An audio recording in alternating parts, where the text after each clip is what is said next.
Excuse me. Hey, Brandon, Hey, Thomas, how you doing? hey, Matt Ferry, how are you?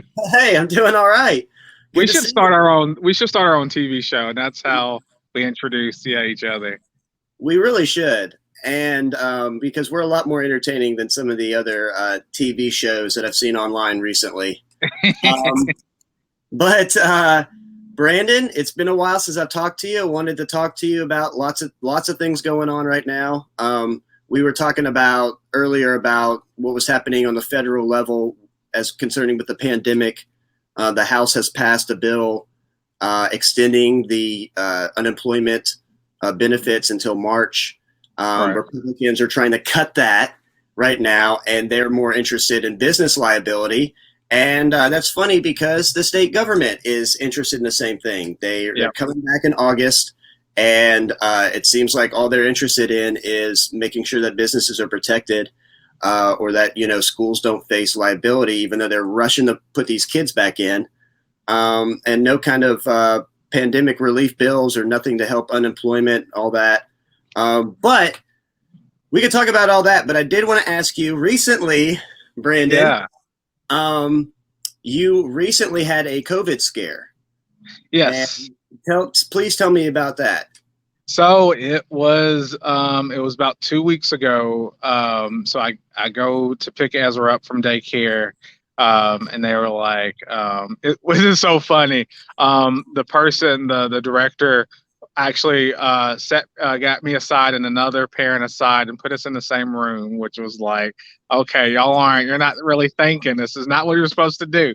Right. So yeah, she was like, yeah. So one of our folks, they tested positive for COVID. She was asymptomatic, just had some sniffles, decided to go get tested, Mm-hmm. and it came back positive. And so for 2 weeks, we had Ezra. So we had to slow things down on the campaign because when you have a toddler, it's hard to get stuff done. But yeah, we had him for 2 weeks. I would say about 3 days after Michael started developing some symptoms that were very like, oh, this is the hallmark COVID symptoms, and then he did lose his sense of taste and smell, and so we're like, okay, let's go get tested. Yeah. So we were trying to figure that out, um, and then I guess when we decided, okay, we need to get tested, it was a Sunday. And so we tried to figure that out. And people, when I posted about it, like, oh, he's lost his sense of taste and smell, you know, this is Yeah. something. Right. A lot of people in the community like were very helpful. I was getting DMs and direct messages being like, hey, have you tried this? Have you tried this? So like, it's so good to know that there are folks looking out for you Yeah. when you need help. So that is pretty cool.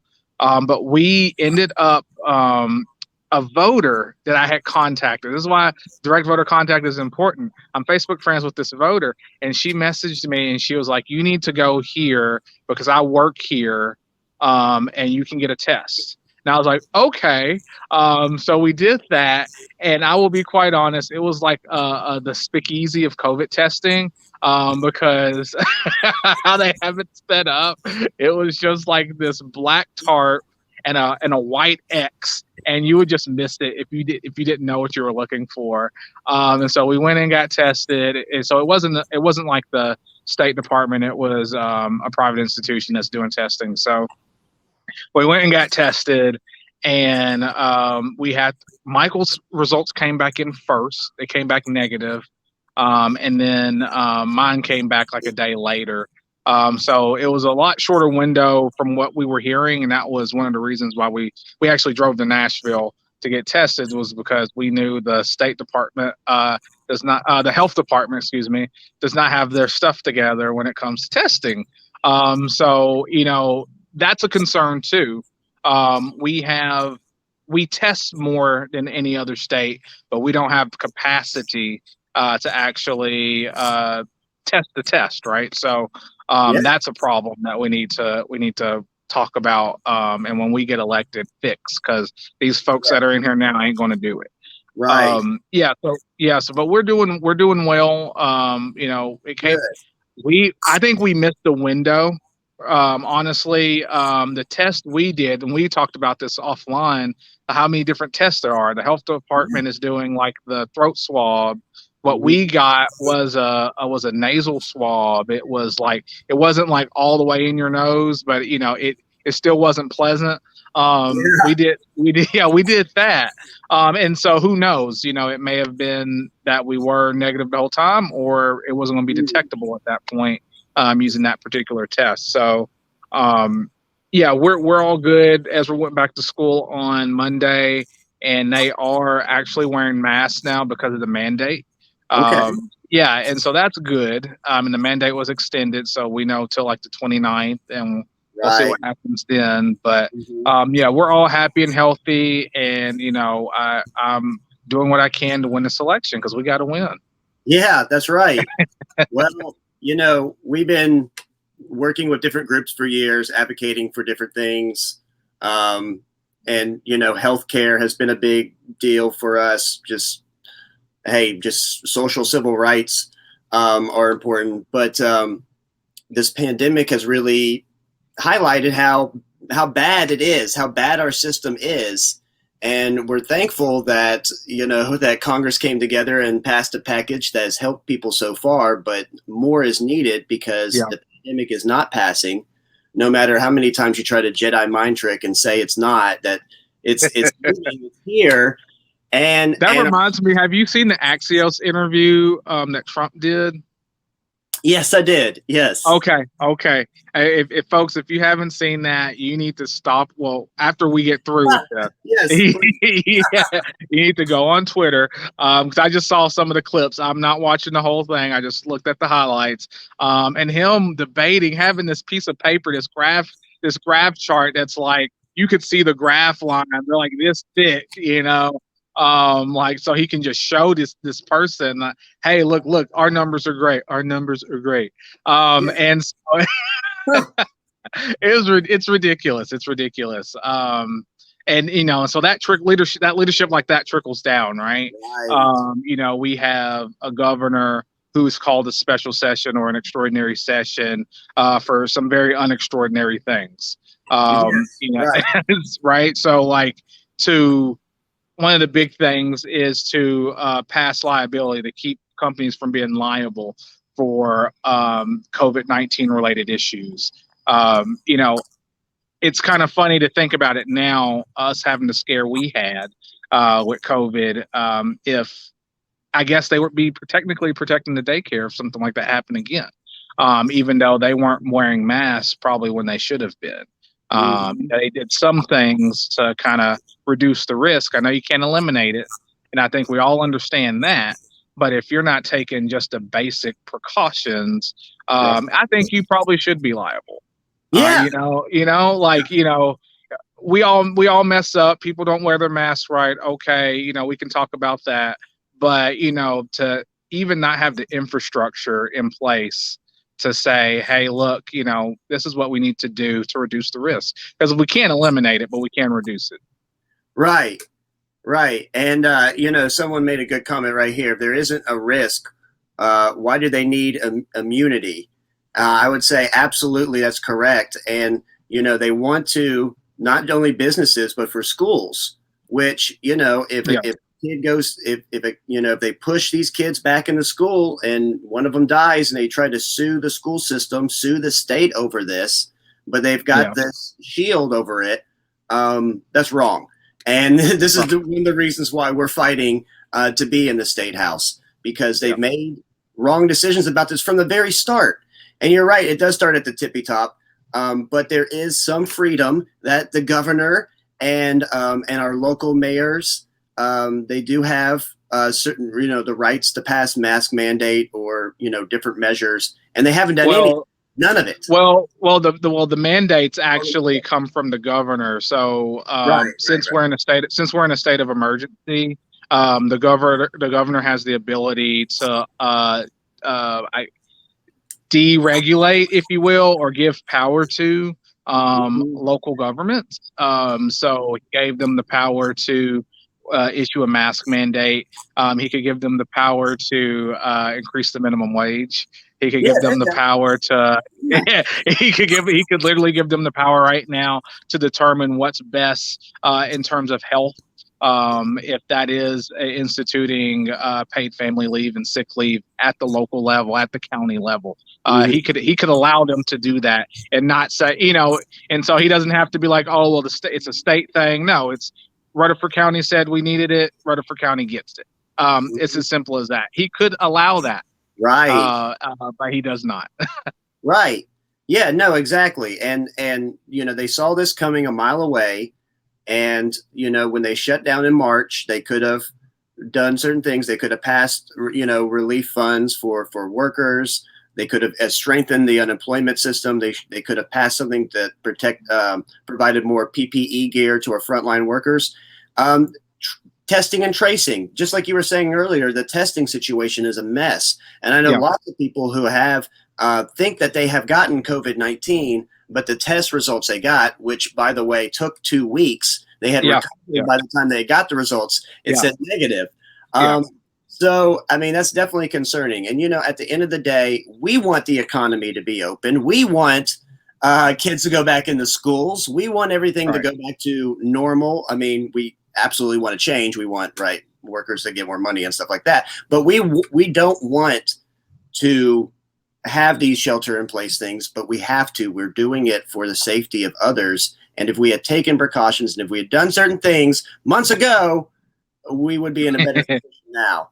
I think so. I think if we had taken this seriously, if we had got the contact tracers that we needed, if we had isolated these incidents before it got to what it was, we would probably be, a lot of folks would probably be a lot more comfortable sending their kids back to school. We wouldn't have eliminated, like I said, but we would have reduced the viral load generally from the general population to be able to say, okay, we can do, we can have pods in school or whatever. They're not probably going to eat in the cafeteria, but they're all going to stay together in the classroom, so we can reduce the risk that way and reduce the spread that way. We'll issue a mask mandate on top of that for schools as well. For kids that can do that, because you got to take that into consideration too. There are different things we could still do.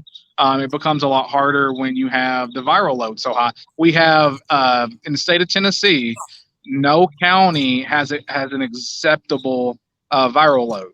So everybody is over that limit, and that's a problem. Yeah, and there's still folks out there who are not taking it seriously, and they're not just MAGA people. They are people of all kinds of political persuasions who. I know it's hard, but you can't. See about the fashion party, party at East Nashville. Right. Yes. That is a mess. And I mean, it's. I think a lot of those people were even from out of town and got on airplanes today. And I mean, super spreading all over. Yeah, one of the guys. It's just like with that fashion party thing. It's like it could be a comedy if it wasn't real life. Because one guy went live and the guy that was cleaning up behind him said, "I don't apologize for being legendary." It was the most insane thing. It's like if this was like Parks and Rec, this would be hilarious. But this is real life, real consequences. Absolutely not. We. Oh my gosh! And you mentioned that people coming from out of state. That brings up another thought that I just had. A few weeks ago, D.L. Hughley was in Nashville and collapsed on stage and had, and he ended up having coronavirus. And he did an interview with Trevor Noah, and he was like, everything's shut down in LA because they care about us. I should have known when Tennessee was still open that the representatives didn't care about their people. Yeah. And it's like, okay, he's like, I should have knew something was up then, right? Right. Yeah. So I honestly don't think that these folks care about their constituents at this point. If you're going to have a special session to basically not protect essential workers and to criminalize protesting when you don't find it convenient for you. Yeah, that's not caring about your citizenry. Right. Absolutely. And, these are folks who, will swear up and down that they care about people and that they swear they're pro-life, right? But they've been fighting against healthcare for the last 10 years. Uh-huh. They don't want people to have affordable healthcare for some reason. And Tennessee is still a part of that court case. I think it's in front of the Supreme Court now, whether or not ACA is illegal. Tennessee has signed on to that. So, I mean, there's something very wrong with that calculus. We could expand Medicaid right now, no added cost to the taxpayers, and it would help so much. And as we know, we've known a lot of people, Right. mutual friends who have gotten sick, and we also know David Settles' son, who died because of coronavirus. And it wasn't just that; it was the fact that he was uninsured, and the hospital system didn't take care of him as well as it could have because of those reasons. And maybe there's also a racial element to that. I don't know, but simply put, he could have gotten the care that he needed in a Nashville hospital. But because of the circumstances of our healthcare system that puts profits over people, and our legislators who obviously are influenced by that, thousands of Tennesseans are frankly screwed. And that's not a great place to be in. And when it comes down to it, we need our leaders to be focused on this problem and what are they going to pass. They're going to make sure their business friends are not liable. They're going to make sure the state and localities are not liable to shove these kids back into school during a pandemic. And it's absolutely disgusting. And I'm so sorry. I'm going to let you talk in 1 second. One more thing. Okay, sure. Go for it. Go for it. Did you see? I'm sorry. Did you see that one story? It was like Jared Kushner had a 50-state plan to battle, to combat the pandemic, to combat the coronavirus. I did see that. Yeah. And they realized that this could hurt blue states more than red states. And so politically, that might be great for them. So they decided to trash the plan. It disappeared into thin air. This is absolutely. I don't understand. It's insane. First of all, it's just insane in terms of thinking like when you want to serve. Okay, how we have our system set up. You pick a party. Okay, whatever. But like beyond that, like if you want to serve, you're trying to serve to help people regardless. Right. And I think that's just so bizarre. So I guess the calculus was, so these blue states, they probably have a denser population. And so that's going to affect them more. So you're saying you want more people to die, right? You aren't thinking that people travel. So, you have people coming to Nashville, coming to Broadway, to have a good time, right? You're not thinking about that. Like that is a horrible, horrible decision. And if it comes out, I heard a phrase that journalism is the first draft of history. And so on this final draft, many years later, if this comes out to be legitimate and true, shame on this administration for that. Yeah, absolutely. Well, I think that that is a story. And I mean, it's only as true as the sources, and we can debate that and see. But something that I think is true, even though there's no proof of this, is that I think that once some of the people in power saw that it was hurting people of little means more than it was hurting the rich folks, they kind of changed their tune a little bit, and this is what we've seen in environmental disasters and other kinds of things, is that the people with lesser means get screwed every single time. And I do legitimately think that they saw the numbers and saw who it was affecting, and they said, oh, well, screw them anyway, Right. Right. So it's a lot. But this is, but that's nothing new. Every minority group is the canary in the coal mine. Yeah. So you had in the '80s with HIV. Mhm. Gay men were the canary in the coal mine. Yeah. Ronald Reagan didn't want to do anything about that. You Right. have the drug epidemic. Black Hmm. folks were the canary in the coal mine for that. Didn't want to do anything. In the last 4 years, now we're talking about an opioid crisis. But hey, Hmm. black and brown folks were dealing with this a lot longer. Housing crisis, same situation. We have if it's happening to communities that look like me, it's going to Hmm. happen to the larger community, and we need to address it and stop it right then and there. Because it's the right thing to do. Number Right. one, and B, because it's gonna affect everybody eventually. Yeah. Yeah, absolutely. And, like I said before, Republicans been fighting against healthcare for years, 10 years now. I remember when Yeah. Diane Black came to MTSU and they asked her what her plan to replace the ACA was. And she said, pass. This was a sitting congresswoman who has ran on repealing Obamacare for years. But 6 years after originally doing this, she still didn't have a plan, and I'm sure she still doesn't have a Mhm. plan now, even though thankfully Mhm. she's out of politics.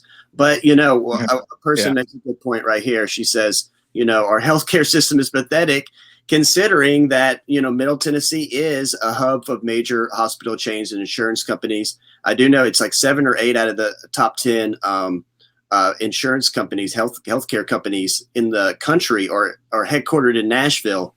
And every time I see some of their, oh, she also said Uh-huh. they voted for you. But some of those, Woo!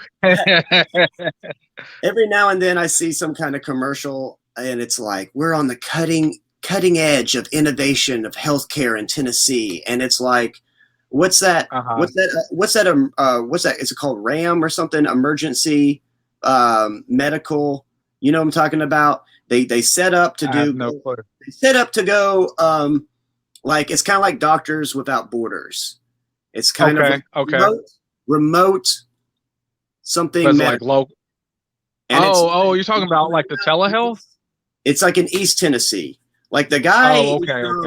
Okay. from Okay. East Tennessee, and I forgot what it's called. I think it's called RAM or something like that. But it's like Okay. remote something medical, and he set it up because he spent some time in like Africa or somewhere, and was Uh-huh. like it was like a mobile unit. It was like something that could like come in and for like a month or something help people in the area with medical bills. Interesting. Okay. And I've heard stories of like mobile like dentists, like that kind of same concept of like yeah, people that don't have health insurance or dental insurance. And this is there literally once a year or maybe even less than that, once every 2 or 3 years is their opportunity to get dental care. So right. you have some dental stories. I don't know if you want to go into that. Yeah. Yeah. But We won't go into that. But I was just, that guy, he came back to East Tennessee area and uh-huh, realized that the need was there. He couldn't uh-huh. believe it, but he was like, "Oh my God, we need to bring this here." It's in my And they're still backyard. Yeah. active. I think he passed a couple of years ago, but I think that Okay. organization is still active doing stuff in East Tennessee. There really Okay. should be no reason, and we've talked about this plenty of times. If you invest in people on the front end, you don't have to spend so much money on the back Yeah. end. Yeah. Not only is it the right thing to do, right, Yeah. but economically, it's a smart thing to Yeah. do. If we house Yeah. the homeless, if we invest in their education, we invest in their health care. Yeah, and I think I remember, if I recall correctly, like when the ACA was like being implemented, a few years later, one of the studies that came out was like it's going to be healthcare is going to be so expensive right now. Not because it's like socialism or whatever, but because Tennesseans are very unhealthy. Because they can't go to the doctor, and then once they have access to a doctor and can get those checkups, we see how unhealthy we are because we're not able to get those regular checkups because they cost so much. That's a shame. You can't even get just a basic checkup without having Right. to spend some money. That should, that's why we need to expand Medicaid. Yeah. And the current supermajority is not going to do it. The person that represents me currently is not going to do it. The person that represents you currently is not going to do it. And so that's why, I'm fighting as hard as I can to get them out. Yeah. Well, we need new leadership across the board, and this is one of the big reasons what we're dealing with, and we're going to see what they do next week. But it's going to be more of the same. It's going to be protecting their rich buddies over everybody else. And they have $1 billion rainy day fund they've been working on for years, and it's pouring outside. But they don't want to spend any of that money. What exactly is that money for? By the way, does anybody know?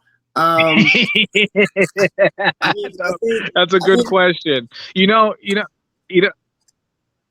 what they're going to do. The reason somebody had mentioned, the reason why they're having this special session is so there's special interests. They probably threatened them, if you don't have a special session to do this, we're not going to max out to your campaigns. So I would, when's the next filing? The next filing's in 2 months. So be on the lookout for that third quarter filing and see which corporations have donated to some of these incumbents, because that's the reason why they had the special session. Yes. I guarantee you are correct about that. Guarantee you are correct. Because otherwise, they're not going to meet up until January. That's going to be another 4 months away.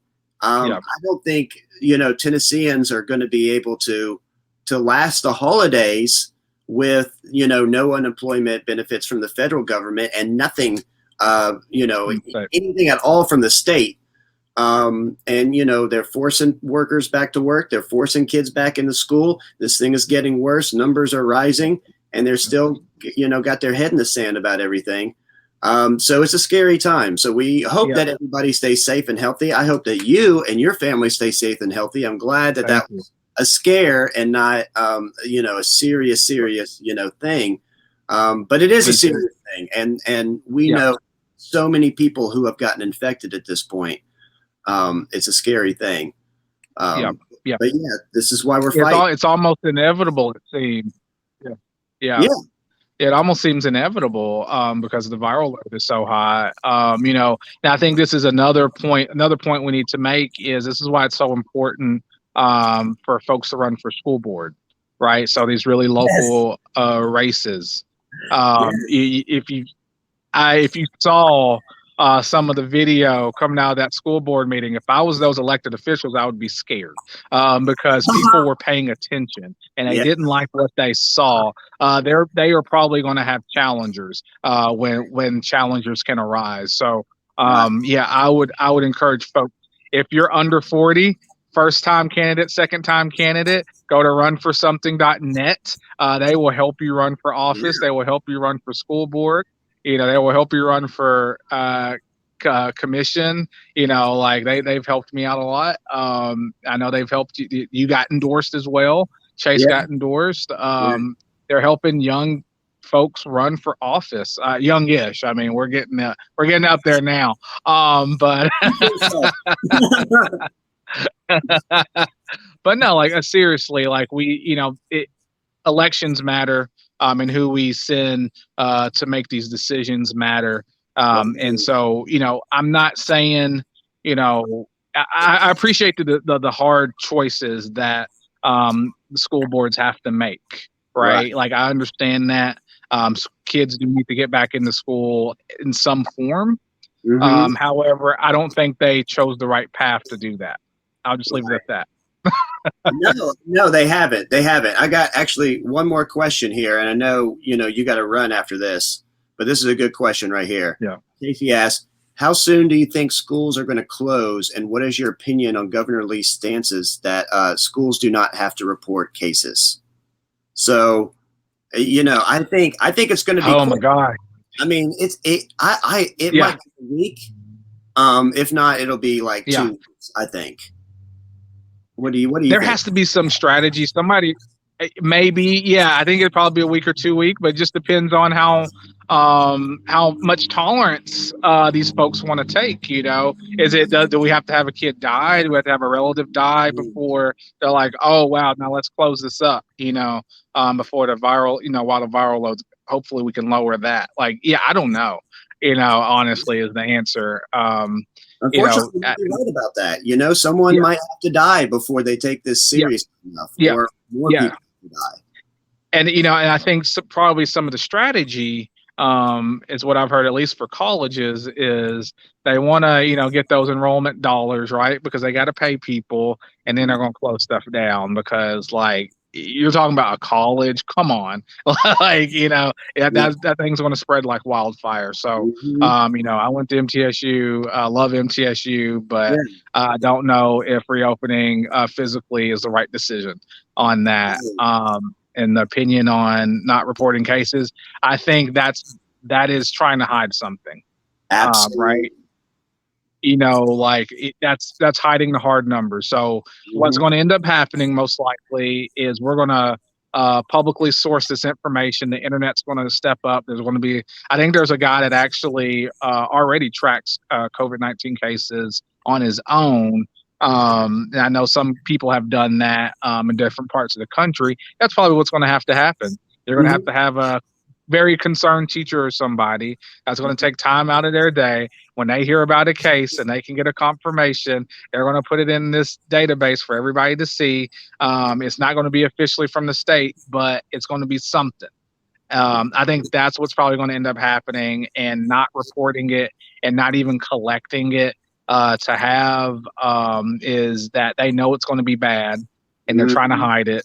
They're trying to keep all that bad press away until at least after the election. Yeah, absolutely. And Idava, she makes a good point right here. She says if you don't have accurate data, you will have rumors giving inaccurate information. I think absolutely it'll give fuel to the fire of these hoaxers out there who are not taking this seriously. And that's one of the many things that That's a I'm. good point. That's a really good point, because I think that happened at the beginning of this pandemic was because we didn't know anything about this virus, and so of course rumors happened. Mhm. I'd heard, oh, if you drink something really hot, if you think you've been exposed, that'll do it. So I really I literally had a person tell me that to my face while I was at work, and I was like, okay, you just got to smile and and just kind of like, well, I've heard that it actually goes through your nasal passage. That's kind of where it lives. So, I gotta be polite about it and not say, wow. Um, so, No, I but yeah, so it's stuff like that. Stuff like that is, yeah, that's going to happen. I completely agree. Yeah, you're going to have the rumors swirl. It's going to be, oh, I heard so and so got it. When I had posted several months ago when I was getting my hair cut, there was a rumor going around that somebody at Nissan had got it.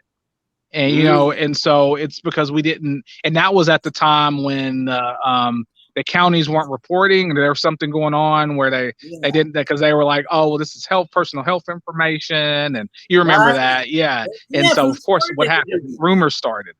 Right. Yeah, Yeah. yeah, From the start they've been doing yeah. this. Yeah, You I forgot forgot all about that, all about huh? Yeah, forgot all about it. But yeah, yeah, from the very yeah. beginning, they've been downplaying this, and they've been trying to mess with the numbers, and saying that this is not a big deal, that this isn't going to affect us.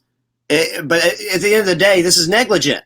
They're not taking this pandemic seriously. They're not putting any work in to provide any help for Tennesseans, and we are approaching worse and worse and worse crisis. I mean, there's an eviction crisis that could possibly happen. People are still unemployed. How many people? 30, 40 million Americans are unemployed, and they're not Mhm. just going to be employed just because we wish them to be employed.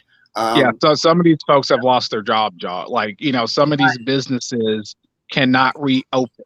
right. I listen to a lot of podcasts. I recommend folks listen to 538 because they're all about the numbers and like, is it good use of polling, bad use of polling, stuff like that. But one of the podcasts, one things they mentioned was like, if you have a mom and pop business close, something won't necessarily take its place, Uh-huh. right?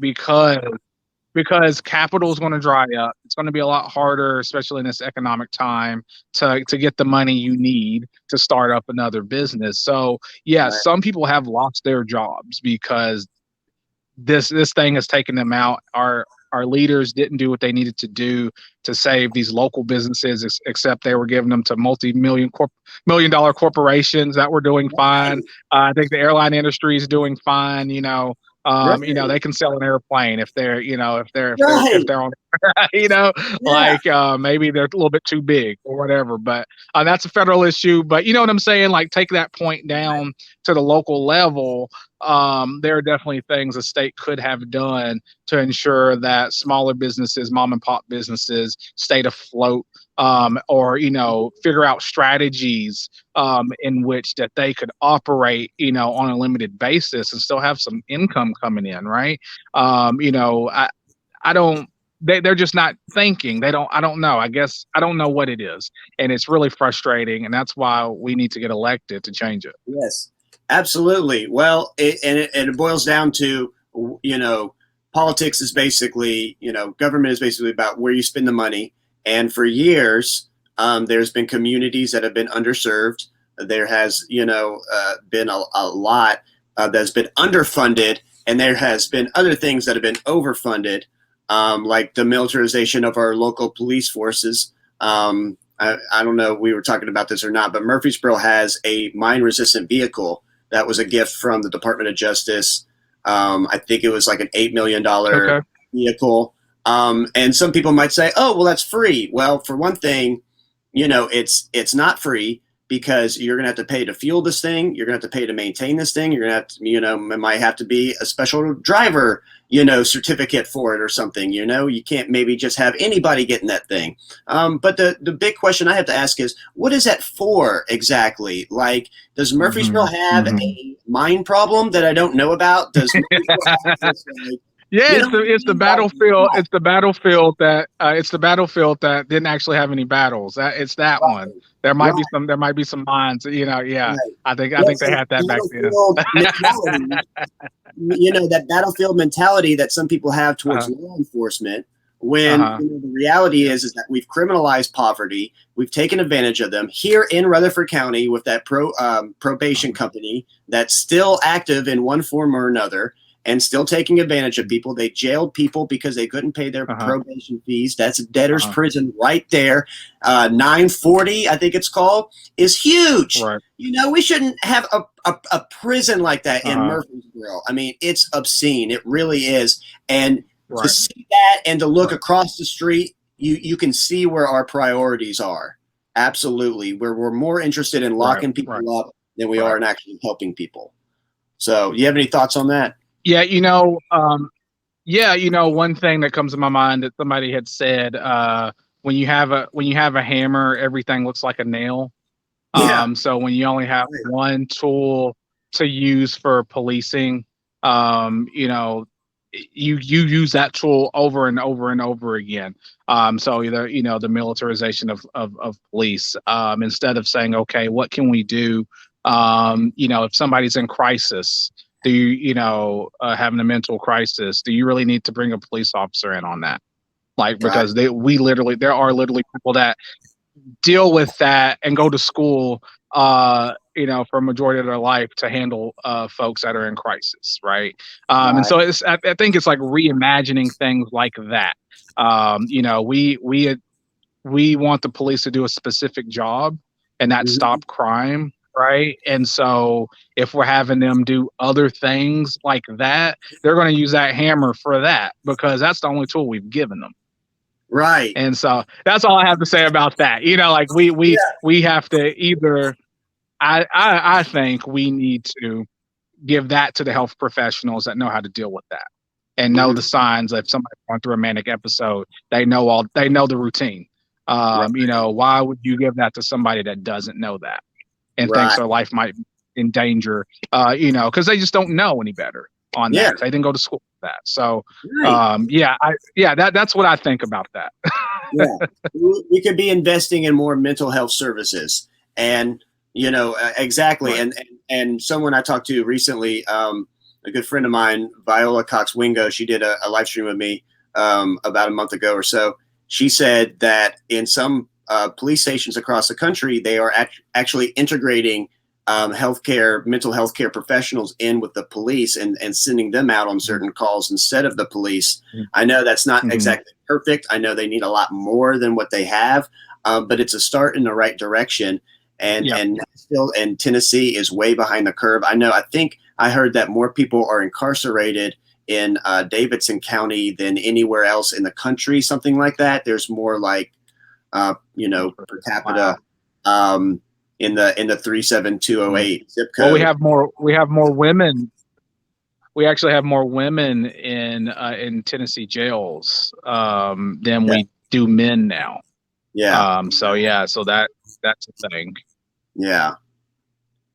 So we could sit here all day and talk about this stuff, but I know you got to go and you got to pick up your son. And I'm glad that everybody's doing well in your area. We got 3 months to the election, and we can 91 days win, right? And we need a change. We need a big change in Nashville. And if y'all don't know that, please pay attention to more of what me and Brandon are saying, because it's real, and these are life and death decisions that they make up there, and they have failed multiple times. So anyway, Brandon, thank you. What do you have coming up? Do you have anything coming up? What do you need to plug? I got a fundraiser coming up, but we don't have all the details straight just quite yet. So I can't plug anything right at the moment. Okay. But of course, primary is Thursday. I'm set to win because I have no opponent. I think you're going to win too. Your primary.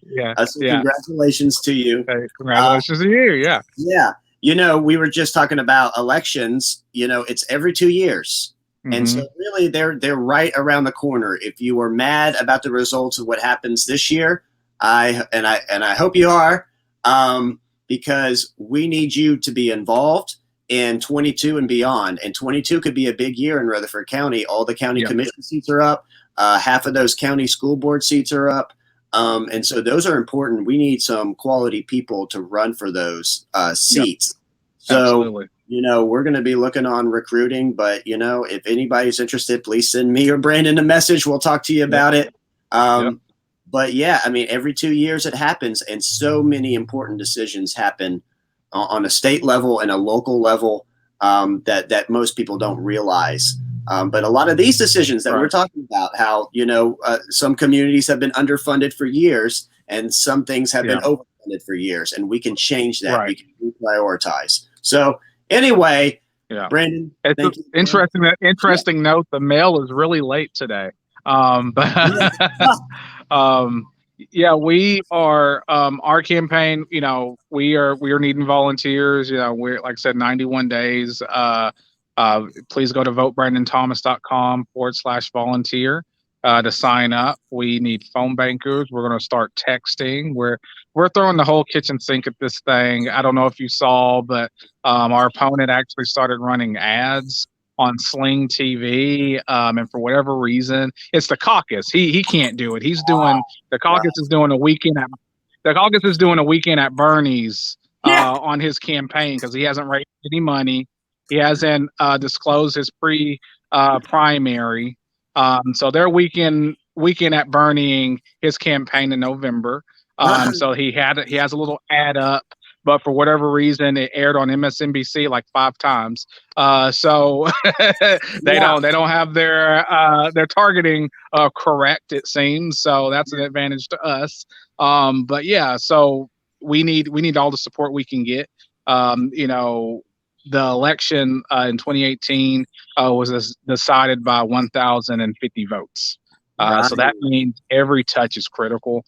And we need everybody to get involved that can get involved with our campaign, and get involved with Matt's campaign as well, because we need as many people elected as possible that are going to fight for working class people, that are going to want to create a family friendly economy that works for everyone, no exceptions. Yes. I love it. Sorry. Hey. One more thing. Ready for the debates, huh? No. Someone pointed out that there are resources for some folks, but they're slim. They're slim. But Casey also says, will you sign my petition for school board? And Casey, Hey, absolutely. yeah, if you're in my district, yeah. So here's how it works. So you got to get signatures from the registered voters in your district. So when you figure out where, if you're going to run, hopefully you do run. Go to runforsomething.net. They'll hook you up because they're taking applications for these next few cycles. So please do it. And they hook those local races too. Yeah, exactly. Super local races. So when you figure out what district you're in, hit us up. We'll help you out. We're getting signatures. Don't worry about that. Absolutely. Yes. Well, thank you, everyone who joined us today. Thank you, Brandon, so much. I appreciate you fighting. And hopefully I'll see you in Nashville in January. I'll see you before then. Yeah. But take care of yourself. Have a good day. We'll talk real soon. Bye. See ya.